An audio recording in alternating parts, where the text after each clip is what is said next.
Hey, what is up, mortals? It is Trina here with a new video for you. In this video, we'll dive into Isabella from the Promised Neverland. I just wanted to greet you guys by saying, just sit back and relax, you're in for a treat. So, let's get started. Before I get into today's video, I would like to go ahead and give a fair warning that this deep dive contains heavy spoilers for seasons 1 and 2 of the Promised Neverland. If you would like to go into the series blind or haven't finished watching its episodes yet, I'd highly recommend watching one of our many other deep dives instead. One of the best things about The Promised Neverland is its shock factor. Sometimes it's best to experience the story on your own. Alright, with that out the way, let's talk about the subject of today's deep dive, the one and only Isabella.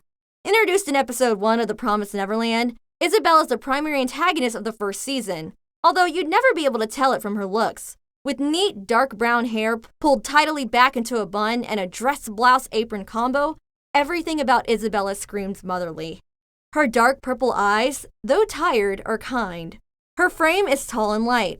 Orderly and caring, Isabella appears to be the perfect caretaker at first glance. Until you glimpse a tattoo on the right side of her neck, a bizarre string of digits that reads 73584. Isabella wasn't always as spick and span as she appears in her introduction, though. In her youth, Isabella wore the same uniform as the other orphans of the Grace Fieldhouse plantations, a white shirt, pleated skirt, and of course, a serial number neck tattoo. However, instead of tying up her hair, she wore a single long braid with 2 locks of hair split down her forehead. With bright eyes and an innocent face, she spent her days on the pseudo-orphanage she called home by playing.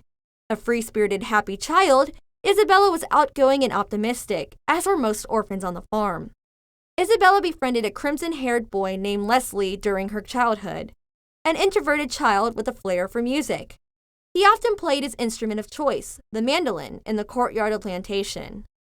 Isabella would occasionally join him for these brief performances and would continue to recall the most notable of his compositions, songs lovingly titled Isabella's Lullaby and Leslie's Melody, for the rest of her life, and can be heard through Isabella and Ray's humming, a meaningful connection that I'll be detailing more later. As befalls all the orphan livestock in the Gracefield complex, Leslie was eventually shipped out to be slaughtered and sold as sustenance to monsters. Not understanding the absence of her friend and stricken by grief, Isabella fell into a depressive state and attempted to escape the plantation. Despite making it relatively far, scaling the outermost walls of the farm and evading detection, Isabella ultimately came across the impassable chasm that separated the plantation from the outside world, and lost all hope of fleeing. During this moment of hesitation, she was caught by the mama of the orphanage, the caretaker of children and facilitators of orphan sales. When Isabella turned 12, she was given a choice: either be shipped out as livestock and fed to the monsters, or trained to become the next mama of the farm. This was a luxury not to be taken lightly. Children were rarely given the opportunity to live past their selling age. To enter into training to become a mama was not easy, of course, but it was the highest of honors. Isabella agreed to do the latter. Although she would become a Judas goat, being a mama meant living, and the young girl sought survival above all else. To honor Leslie's memory, Isabella swore to love the children she would care for wholeheartedly and give them the best lives to live before they were cut short. Isabella trained for 7 years in hopes of becoming a mama, a goal later achieved when she was appointed as the caretaker of Plantation 3 at the age of 19. She was the youngest woman ever to become a mama, noted for her professionality and adeptness in mothering. However, this victory did not come without heartbreak. While still schooling to become a mama, Isabella became pregnant. She would sing to her unborn child the same tune that Leslie had taught her all those years ago, loving it dearly, albeit anxiously. Unable to be a mother while being a mama, the newborn was seized from her shortly after birth, and Isabella, confident that she would never see her child again, blocked the painful memory from her mind. As the mom of the plantation, Isabella accomplished her goal of loving the children she watched over, although in a twisted way. Throughout the Promised Neverland, she keeps up her guise of being a mere caretaker, hiding the truth behind the orphanage and ensuring her children live happily. She provided them with entertainment and continued to portray herself as a motherly figure until an orphan showed any inkling of escaping. Isabella is an interesting villain due to the fact that she thoroughly believed she was doing what was best for the children. By sending them to the slaughter, she meant to protect them. And although many people might classify that as, well, to put it mildly, a roundabout way of protecting a child, There was a certain logic to her madness. The Promised Neverland is set in a future where the Earth has split into a world of demons and a world of humans. As the Gracefield house plantations are located in the demon world, or monster world, there's not much of a life for the children to live beyond the orphanage's walls. In Isabella's eyes, a pleasant childhood and a swift death are an act of mercy for the doomed orphans. But is Isabella an ethical character? Well, not really. Before we get back to the video, I'd like to talk about our new channel, Celestia, our channel dedicated to all things Dungeons & Dragons. Currently, we have a series breaking down the different spells in D&D, and soon we'll be starting some new series as well. So if you're a fan of D&D or have an interest in learning about it, check it out. Additionally, if there is something you've always wanted to see get made into a video, head over there and leave a comment mentioning it. Isabella might be motherly. She might be caring. She might love her orphans. But when push comes to shove, Isabella is not as kind as she's cracked up to be. As the protagonists of the Promised Neverland try to escape their plantation, Isabella repeatedly resorts to increasingly brutal methods of stopping them. Throughout the series, Isabella often threatens her children verbally, emotionally, and even physically to prevent them from fleeing the orphanage. When Emma, the perky main character of the series, attempts to run away, Isabella nonchalantly breaks her leg, temporarily crippling her. Isabella keeps to a cycle of love and punishment. Regardless of what the orphans do, she'll greet them with unconditional affection and patience. But if an escape attempt is made, that twisted love will manifest into unrelenting pain. To further the conversation about Isabella's ethics, let's take another look at Ray, one of the orphan livestock on Isabella's farm. One of the three main characters of the Promised Neverland, Ray is intellectual, quiet, and dark-minded. Remember him from when I was talking about Leslie? The reason as to why Ray knows Leslie's melody, a song only hummed by Isabella when delivering orphans to their deaths, is because he is Isabella's son. An ironic twist of fate. Ray is revealed to be the newborn that was taken away from the mama in training those many years ago, and, as livestock on Isabella's farm, is doomed to be led to demons by his own mother. Isabella, of course, was unaware of this connection between herself and Ray until she discovered him mumbling the tune under his breath. Even after learning about Ray's heritage, though, Isabella continues to treat him as harshly as the rest of the children. The closest she gets to sharing him in motherly love is making him into her personal spy, which isn't exactly the most caring of things to do. Alright, so Isabella doesn't have the shiniest of moral compasses. She's a mama, alright, but not a mother. Yet, despite these many blotches of darkness on her character, Isabella, like many villains, is given a chance at redemption, and, surprisingly enough, she takes it.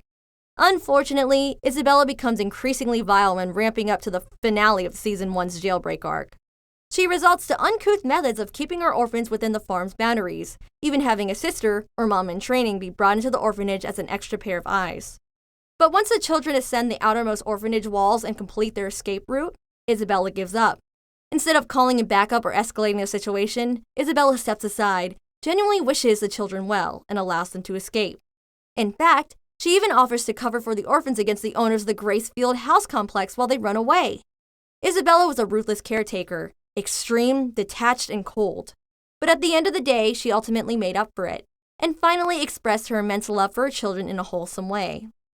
Isabella believed that escape from the plantation was impossible, and in part it was, at least for her. Isabella was bound to her position as mama. She couldn't have fled alongside the children, even if she wanted to. Becoming a mom is a tedious and numbing process that involves complete dedication to the harvesting cause, mentally and physically. Upon graduating from training and becoming the next mama of one of the Gracefield house farms, Isabella underwent surgery to ensure total loyalty. In this operation, a mechanical chip was implanted into her heart. If she were to try and escape her position, the chip would react to a radio signal and immediately end her life. Not wanting to die, Isabella remained dedicated to the complex's management until the end of her career, raising orphans and keeping secret the horrors of the outside world. Each night, Isabella would report data about the current batch of children back to headquarters. These dedications would generally contain information regarding upcoming shipments, newcomers, and any suspicious behavior observed in the orphanage. Each report was made from a hidden room nestled in Isabella's quarters, a place where the children were thoroughly forbidden to enter regardless. It contained all the necessary equipment to discreetly contact higher-ranking members of the complex, a radio system, a hard-to-find entrance, and enough space to store taboo items. However, Isabella's secret room was specially decorated. Between the high stacks of book volumes and intricate shelves, Isabella's radio room contained a bauble of trinkets from every shipped-out orphan. Drawings, toys, and stuffed animals littered her desk, which is an arguable testament to her emotional connection to the orphanage itself and the children she cared for. Most notably of these mementos is a plush rabbit that Connie, the first child to be shipped out in the anime, used to carry around. Surprisingly, Isabella was still permitted to live after the children escaped the farm in Season 1 of The Promised Neverland. Reprimanded for her loss of the livestock, Isabella is tasked in Season 2 to recapture the runaway orphans, fulfilling 2 promises she has made with the complex's management.